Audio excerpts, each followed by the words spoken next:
손을 늘어뜨리지 말라라는 제목의 말씀으로 하나님 말씀 선포하도록 하겠습니다. 몇 년 전에 보면은 남편 기살리기라는 책을 보신 분들이 있을 겁니다. 그때 당시에 왜 그 책이 나왔는가 생각해 보면은 남편들이 굉장히 어려운 어떤 시기였구나라는 것들 우리가 짐작할 수 있고, 그 책이 베스트셀러가 최고 이렇게 우리나라에서 제일 많이 팔릴 정도로 그만큼 남편들의 어려움이 많다는 것을 증명하는 그런 사실이겠죠. 지금 만약에 책이 나온다면 어떤 책이 나오겠습니까? 지금 나오는 유행가 가사들이 대부분 우리들의 생활들을 다 이렇게 나타내 보이는 그런 가사로 쓰여졌습니다. 뭐 이렇게 아무렇게나 노래해도 좋다.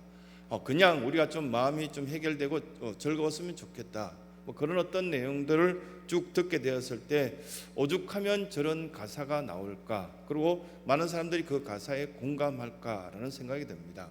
그러한 내용과 일맥상통한 내용이 스바냐서의 말씀이라고 저는 생각합니다. 이 스바냐서의 말씀들을 이 스바냐가 하나님께 받은 말씀을 그대로 전할 때 1장과 2장에서는 이스라엘 백성들이 하나님께 쥐어 터지고 얻어맞고 힘들고 괴로웠습니다. 그런데 3장에 와서는 스바냐가 이제 이 정도 하나님께서 혼냈으면 우리에게는 하나님의 크신 은혜를 주실 것이다 라는 예언의 말씀들을 받아들고 전하는 내용이 나옵니다. 이 스바냐는 이사야처럼 왕궁에서 그의 친척들과 함께 지냈던 굉장히 우수한 인재 중에 좋은 사람이었습니다. 그런데 어느 날 하나님의 말씀을 부여잡고 자기 백성들에게 하나님을 떠나면 병들고 얻어맞고 혼나요 라는 이야기를 전하기 시작했고, 이러한 어떤 일들 가운데 그 윗대 아버지와 그의 할아버지를 보면은 왜 스바냐가 이렇게 이런 어떤 일들을 했을까 짐작할 수 있습니다. 스바냐의 할아버지는 므낫세입니다. 55년 동안 왕 노릇을 했던 사람인데, 하나님의 성전 안에다 태양신과 바알상을 세워두고 엄란한 행위를 했던 사람이 바로 므낫세 왕입니다.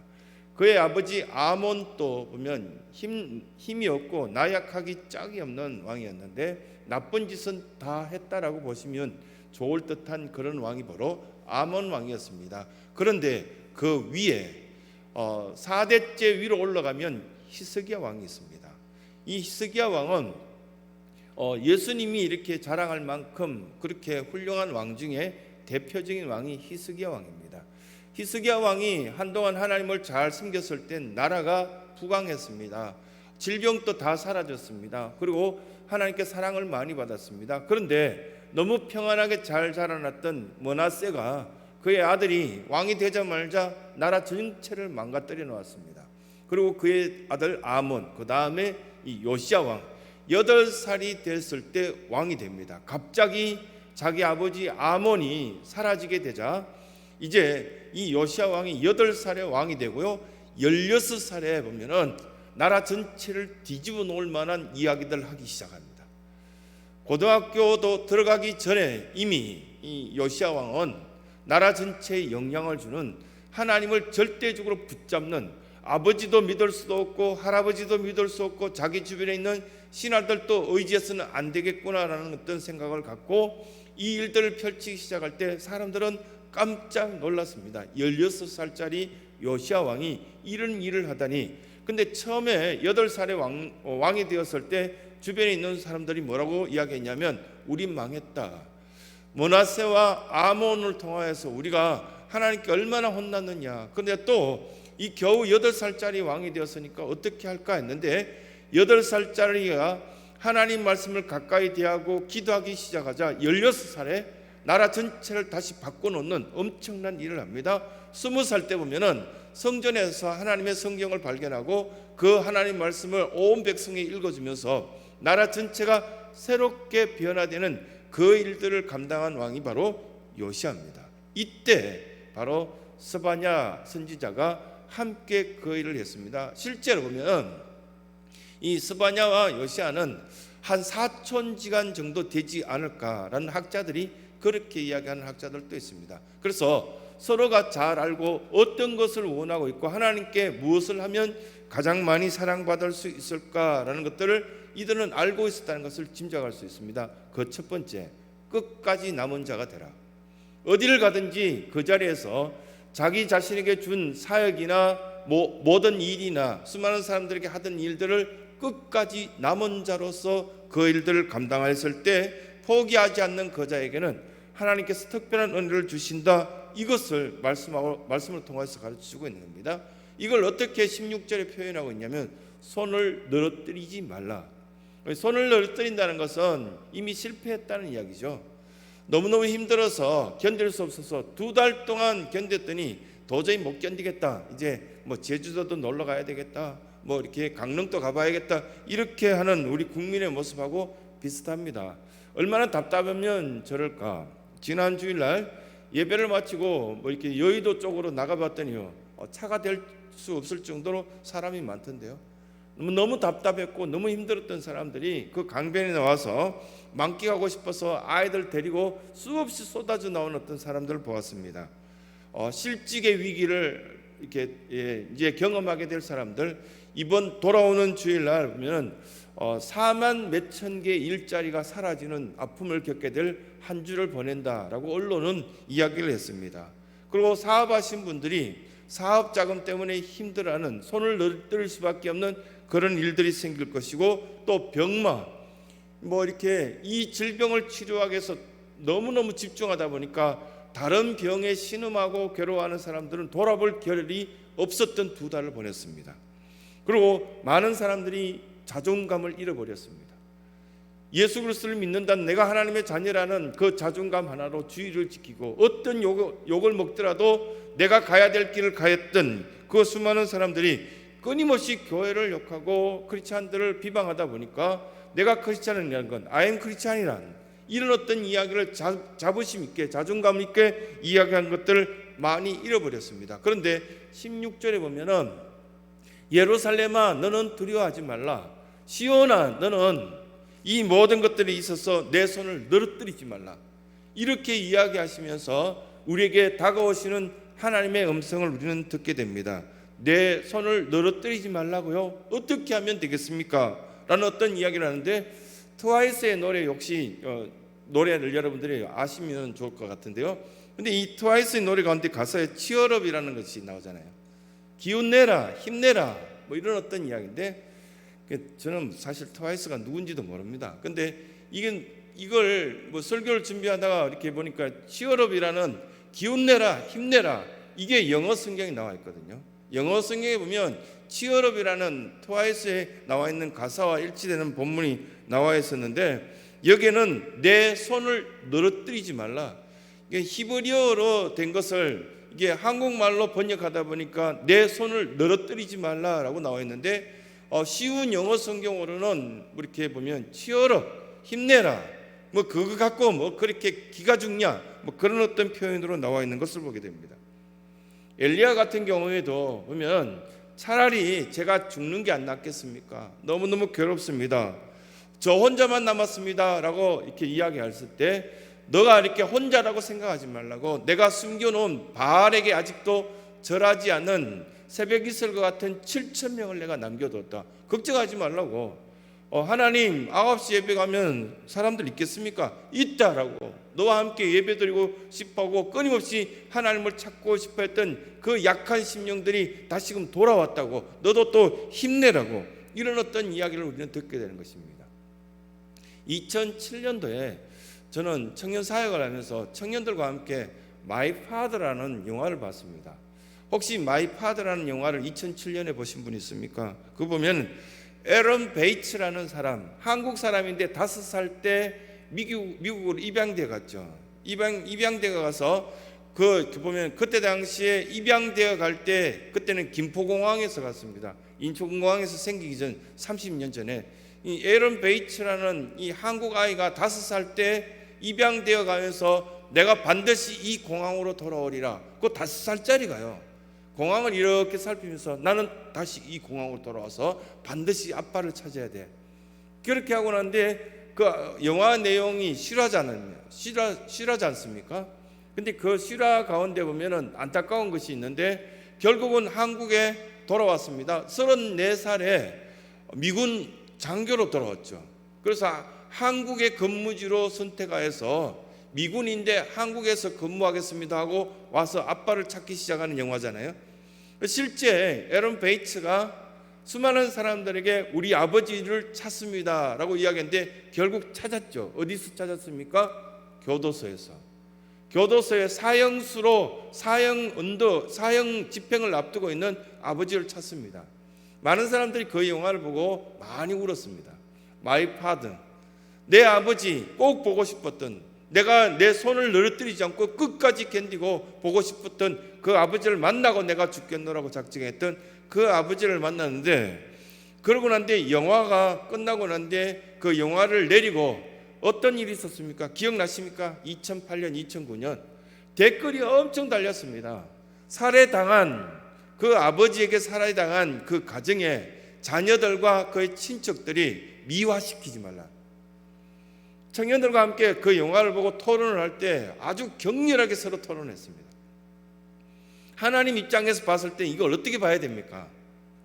물론 용서해야 된다는 건 우리도 인정하지만 그 아버지가 사형 언도를 받기 전까지 이렇게 나쁜 짓을 했던 것, 그걸 누가 용납하겠습니까? 그런데 에런 베이츠의 입장에서는 자기 아버지를 겨우겨우 30년 만에 만났는데 이걸 사형을 당한다니까 어떻게 안 되겠습니까? 라고 온 전국에 도와줄 사람을 찾고 했는데 그 잔인성과 비참함을 많은 사람들이 알고 에런 베이츠 보고 오히려 당신이 지금 정신 못 차리고 있다, 이런 이야기들이 나와 있었습니다. 아버지를 찾기 위해서 애쓰는 모습, 그리고 또 그 일들 가운데 수많은 어떤 그 배경 속에 흐르는 것이 보면은 우리는 정말 남은 자로서 끝까지 그 일들의 사명감을 갖고 뭔가 주어지면 끝까지 할 수 있겠느냐라고 묻고 있는 그런 내용들을 이렇게 어렴풋이 우리는 느끼는 부분들이 있었습니다. 또 한 가지, 손을 늘어뜨리지 말라 할 때 언제 손을 늘어뜨린가 가만히 생각해 보면은 실직, 사업 이렇게 망했다는 생각 들 때, 사람이 헤어졌을 때, 병마가 깊어졌을 때. 그런데 하나님은 성경 어디에도 보면은 손을 늘어뜨릴 만한 일이 생기면 어떻게 하라고 이야기하셨을까요? 스바냐에서 이 말씀뿐만 아니라 많은 다른 어떤 성경을 펼쳐도 손을 늘어뜨리라고 이렇게 하나님께서 우리에게 말씀하신 적이 있습니다. 말씀하신 적이 없어요. 이런 일이 생길 때마다 저 푸른 나무처럼 하늘을 향해서 두 팔을 들라고. 물이 이렇게 그 나무에 올라가고 푸른 봄이 오기 시작하면 수많은 나무들이 하늘을 향해서 두 팔을 들기 시작합니다. 그러고 난데 그 두 팔을 들면서 푸른 어떤 꽃들을 피워내고 가지들을 이제 뻗어나가기 시작합니다. 그래서 15절에 주께서 형벌을 제거하고, 그리고 또한 이렇게 보면은 원수들을 다 내가 없애줄 테니까 넌 걱정하지 말고 두 팔을 향해서 하늘을 벌리고 기도하기 시작하라, 이 말씀 하시는 거 아닙니까? 그래서 16절의 약속의 말씀으로 내 팔을 늘어뜨리지 말라고. 늘어뜨린 이유가 내가 해도 잘 못 될 것 같아요. 잘 안 될 것 같아요. 그리고 미래가 불투명해요. 그리고 나는 점점 하는 일마다 잘 안 되고, 심지어는 이렇게 이야기하시는 분들도 있어요. 목사님, 저는 제가 이렇게 응원한 팀은 반드시 져요. 그렇게 이야기하시는 사람이 있는데 그만큼 위축되고 마음이 불안한 거 아니겠습니까? 이번 사업도 내가 손대면 또 망할 것 같은데 차라리 다른 사람의 이름으로 이 사업장을 등록했으면 좋겠다, 이런 사람들이 있다면 이 말씀을 보고 좀 힘을 얻었으면 좋겠습니다. 하나님은 그런 것 말씀하신 적이 없다고요. 내가 팔을 늘어뜨릴 것이 아니라 두 팔을 향해서 하나님께 한번 기도해봤냐고, 목숨 걸고 한번 기도해봤냐고 우리에게 묻고 계시는 겁니다. 그러면서 17절에 너의 하나님 여호와가 너의 가운데 계시니 그는 구원을 베푸실 전능자시라, 이 말씀을 우리에게 해주시면서 너를 잠잠히 사랑하시며 너로 말미암아 즐거워하며 기뻐하신다고. 하나님은 너를 보는 자체도 기뻐하고 즐거워하는데 왜 그렇게 위축되고 힘들어하느냐, 이렇게 우리에게 말씀하시는 겁니다. 너무 힘들 땐 대부분 엘리야조차도 나는 혼자입니다, 다 없어졌습니다, 그렇게 말하는 이 모습들을 볼 때 너무 힘들고 어려우면 혼자라는 느낌은 철두철미하게 이렇게 생각되어질 때가 많거든요. 근데 하나님께서는 그때마다 내가 지금 동행하고 있지 않느냐, 너 왜 그렇게 손을 늘어뜨리냐, 이렇게 말씀하시는 것들을 우리는 듣게 됩니다. 찬송가 585장에 보면은 2절에 내 힘만 의지할 때는 패할 수밖에 없도다. 이게 보면은 종교교회 갈 때 루트가 거의 목숨을 걸고 하다가 지쳐서 너무 이렇게 이제 죽을 것 같은 어떤 위기 상황 속에서 그때 불렀던 찬송가가 이거거든요. 2절에 내 힘만 의지할 때는 패할 수밖에 없도다. 힘 있는 장수 나와서 날 대신하여 싸우네. 이 장수 누군가? 주 예수 그리스도 만군의 주로다. 당할 자 누구랴? 반드시 이기리로다. 여러분들을 대신하여서 예수님 싸울 텐데 뭘 그리 위축되어서 죽을 것 같이 그렇게 피해 다니고 숨어 살고 뭐 누가 나보고 욕할 것 같아, 이런 어떤 생각을 갖고 있느냐. 걱정하지 말라고. 이런 어떤 코로나 사태뿐만 아니라 다른 일들이 얼마나 많습니까? 우리를 위축시키고 내 손을 늘어뜨리게 할 수밖에 없는 그런 상황들이 끊임없이 올 때 이 말씀을 통해서 이 모든 어떤 말씀이 자꾸만 몰아가는 것이 뭐냐면은 확신을 좀 가지라. 혹시 여러분들이 아이들 가르쳐 본 적 있습니까? 과외를 해보거나 교회에서나 아니면은 사회에서 뭐 애들을 가르쳐 보면은 확신이 있는 자와 확신이 없는 아이는 차이가 있어요. 나 이거 배울 수 있어, 나 이거 가능해 가는 애는 금방 됩니다. 자전거를 가르쳐도 앞에 태우고 내가 이렇게 뒤에 붙잡아 줄 테니까 걱정하지 마 그러면 네 그러고 확신이 찬 아이는 몇몇 안 가서 벌써 혼자서 자전거를 갑니다. 수학 문제를 가르쳐도 그러고요, 다른 공부를 가르쳐도 그러고 교회에서도 이렇게 여러 가지 일들을 가르쳐도 아이들 가운데 확신이 있느냐 없느냐가 굉장히 차이 납니다. 또 이렇게 목회자로서 성도들에게 기도해 줘도 믿음으로 그 확신을 갖고 있으면 그 질병이요 굉장히 그렇게 큰 문제가 안 될 때 많은 것을 봅니다. 그러면 질병을 치료하신 하나님께서는 돈도 안 주시겠냐? 물론 주십니다. 이런 어떤 기적들은 여러 번 보지 않습니까? 사업이 어려워서 돈을 두고 기도해 보신 분들 많을 겁니다. 그런데 하나님께서 그게 확신을 갖고 나의 하나님, 나의 아버지, 그리고 또한 내가 나를 잠잠히 사랑하시며 나를 향하여서 구원의 계획이 크시도다라는 그런 어떤 믿음의 확신을 갖고 있는 자들에게는 이것이 합당하다면 하나님께서 순식간에 그 문제 해결해 주신다는 겁니다. 이 교회 속에서도 청년들과 함께 대화하고 성도들과 함께 이야기하다 보면 성공을 경험한 사람과 실패만 경험한 사람의 차이가 있어요. 성공을 경험한 사람은 성공의 공식을 알고 있습니다. 이때 정도 되면 기도해야 된다, 이때 정도 되면 무엇 해야 된다는 걸 알고 있는데요, 실패를 매번 경험한 사람은 실패에 대한 여러 가지 어떤 잠재적인 생각에 찌들려 있습니다. 그런데 성공을 계속 경험해 본 사람들은 성공의 공식을 알고 있습니다. 그러다 보니 또 다른 어떤 문제가 있어도 그렇게 두려워하지 않습니다. 내 손을 늘어뜨리지 않습니다. 해결의 방법을 알기 때문입니다. 야성과 능력에 하나님께서는 이미 답을 주셨다는 것을 그는 잘 알고 있기 때문입니다. 이렇게 처칠 수상 같은 경우에는 이 성공의 공식에 대해서 많은 사람들에게 그렇게 이야기를 강연을 많이 한 적도 있지 않습니까? 졸업식 때도 보면 never give up, 결코 포기하지 말라, 이 한마디 하고 내려갔을 때 전 세계는 지금도 감동하고 있는데 왜 그렇게 말했냐고 주변에 있는 어떤 비서나 수많은 사람들이 이 처칠 수상에 물었을 때 나는 알고 있다고, 하나님이 도와주실 것을, 성공의 공식을 알고 있다라고 처칠 수상은 그렇게 이야기한 적이 많다고 합니다. 주변에 잘 되는 사람, 그리고 또한 건강한 생각을 갖고 있는 믿음의 사람들을 물어보십시오. 약한 믿음을 갖고 있는지 확신을 갖고 있는지. 화와 부정, 끊임없이 화를 내고 부정적으로 이야기하고 짜증을 내고 있는 그 속에는 안드레날린이라는 그런 어떤 그 물질이 이 뇌 속에서 계속 나온답니다. 보면은 자꾸만 면역력이 약해지고요, 그 물질이 나올 때마다 자기도 모르게 분노하고, 그리고 또한 이것들이 잘못되면 암에 걸리신 분들이 꽤 많다고 합니다. 나사에서 근무하고 있는 스티븐 모리스라는 사람, 뭐 이렇게 한국에 와서 많은 젊은이들에게 특강을 하고 인기 있었던 사람입니다. 근데 이 사람이 한국 사람이거든요. 나사에 들어갈 때 이렇게 미 한국 우주국에 들어갈 때 이 사람의 성적이 너무 뛰어나서 다 놀랐죠. 근데 나중에 알고 보니까 한국 사람이에요. 한국 아이였습니다. 근데 이 아이가 버림받아서 미국에 입양되어 갔고요. 그 입양된 그 아버지는 피부 색깔이 왜 달라요? 아기 때부터 물을 때마다 피부 색깔이 다를 뿐이지 다 너나 나나 똑같아. 그리고 내가 너의 아빠야. 뭐 이렇게 잘 가르쳐준 아빠가, 멋있는 아빠가 있었습니다. 근데 이게 사춘기에 접어들어가니까 이 최석춘이라는 이분이 나중에 묻습니다.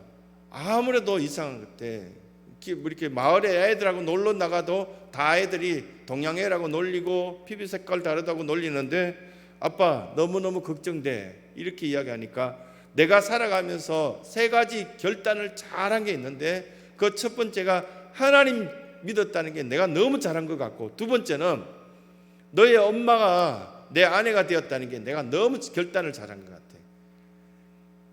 그 엄마를 얻기 위해서 내가 사랑을 고백하고 지금도 이렇게 나이가 들었지만 엄마를 나는 많이 사랑한단다. 그래서 내가 두 번째 결단을 잘한 거지. 엄마를 얻기 위해서 결단한 거야. 세 번째는 우리 집에 아이가 없었는데 저 멀리서 마음으로 난 아이를 한국에서 너를 데리고 올 때 내가 그 결단을 잘한 거야. 그리고 하나님이 너를 얼마나 사랑했는지 미국 전역에서 가장 똑똑한 아이로 키워주셨고, 그리고 미 한국 우주국에 들어가서 수석 연구원으로 이렇게 연구할 수 있다는 게 얼마나 좋으냐. 이게 다 하나님 은혜란다. 너는 여러 주변의 사람들이 피부 색깔 갖고 뭐 이런 어떤 이야기 저런 이야기 한다 할지라도 거기에 너무 귀담아 듣지 않았으면 좋겠다. 이 아빠가 끊임없이 이 아이에게 해준 이야기가 이런 이야기였답니다. 하나님께서 오늘 이 예배실을 부르시면서 저나 여러분들에게 어떤 이야기를 끊임없이 해주고 계십니까? 지금 하나님의 음성 듣기보다는 나에게 지금 갖고 있는 불안과 초조, 여러 가지 근심 때문에 하나님의 음성이 들리지 않는다면 안타까운 시간입니다. 하지만 19절에 보면 손을 늘어뜨리지 말라고 말씀하신 하나님의 그 약속을 다시 말씀하시는데 19절에 그때 내가 너를 괴롭게 하는 자를 다 벌하고 저는 자를 구원하며 쫓겨난 자를 모으며 온 세상에서 수욕받는 자에게 칭찬과 명성을 얻게 하리라. 내가 너의 명성을 높여줄 건데 뭐 그렇게 열심히 그렇게 고민하냐, 이렇게 말씀하시는 겁니다. 그래서 확신하라고 말합니다. 사랑받는 강아지와 사랑받지 못한 강아지가 다르죠. 그 아예 표가 납니다. 요즘 우리 교인들이 보면은 애기들보다도 강아지를 더 좋아하는 것 같아서 설교 예화조차도 이제 강아지를 써야 될 시간이 이제 왔습니다. 이 강아지가 보면은 사랑 많이 받은 강아지는 보면은 잘 훈련된 것 같아요. 예뻐요. 하는 어떤 모습도 주인한테 보면 사랑받을 일들을 많이 해요. 근데 계속 미움받고요, 쥐어박히고 그랬던 강아지는 어떤 표정을 짓고 사람 발자국 소리가 나면 어떤 태도를 보이는지 아시잖아요. 가족에게 사랑받는 교인들, 하나님께 사랑받는 교인들, 이 사랑받는 어떤 교인에게는 뭐가 하나가 있냐면 확신이 있습니다. 손을 늘어뜨리지 않습니다. 왜냐하면 하나님이 내 편인 줄 믿고 있기 때문에. 목적 없이 살지 않습니다. 어떤 것에 의미를 두고 있습니다. 손을 늘어뜨리지 않는 그 이유가 조금 힘들지만 하나님은 내 편에 계시기 때문이라고 확신합니다. 자취하던 대학생 아이가 집에 와서 보면은 늘어지게 자고 일어나서 빨래도 엄마가 다 해줄 것을 믿고 그냥 자죠. 집에 와서 자취하던 아이가 보면은 반찬을 잔뜩 싸서 이제 자기 자취방에 가서 먹겠다고 이렇게 포장하고 그러면 엄마가 다 해주잖아요.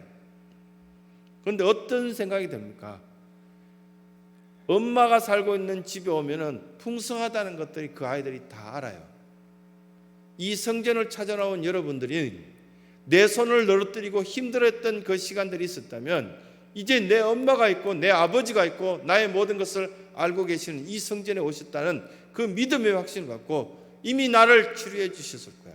나의 아픔과 나의 괴로움을 다 해결해 주셨을 거야 라는 믿음의 확신을 갖는다면 하나님의 손을 놓지 않는 그 속에는 느끼게 만드신 하나님의 사랑이 있을 것이고, 하나님의 음성 속에서 여러분들이 잃어버렸던 그 길을 찾아서 도저히 다른 어떤 것도 하나님 손에서 여러분들 빼앗을 수 없는 믿음의 사람이라는 것, 하나님의 자녀라는 그런 확신을 가지게 될 것이라는 사실입니다.